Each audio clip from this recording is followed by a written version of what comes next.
Friends ఇవాళ చేసే recipe మునక్కాయతో mutton curry. ముందుగా స్టవ్ ఆన్ చేసుకొని బాండి పెట్టుకుని ఆయిల్ వేసుకోవాలండి. మసాలా దినుసులు వేసుకోవాలి. లవంగం, ఇలాచి, దాల్చిన చెక్క, ఒక కప్పు ఉల్లిపాయ, పచ్చిమిర్చి, కరివేపాకు వేసుకోవాలండి. ఇప్పుడు మునక్కాయ ముక్కలు వేసుకోవాలి.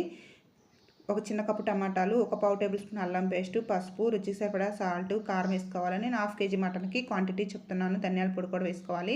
ఇప్పుడు నేను ముందుగానే మటన్ ఉడికించి పక్కన పెట్టుకున్నానండి. 4 విజిల్స్ వచ్చే వరకు కుక్కర్లో ఉడికించి ఆ మటన్ కూడా వేసుకొని ఒక చిన్న గ్లాస్ వాటర్ పోసుకొని బాగా ఉడికించుకోవాలి. మూత పెట్టుకొని ఒక 10 నిమిషాల పాటు ఉడికించుకున్నాక మనకి నూనె పైకి తేలింది అనుకున్నప్పుడు కొబ్బరి పొడి వేసుకోవాలి. ఒక హాఫ్ టేబుల్ స్పూను, చిటికెడు గరం మసాలా వేసుకొని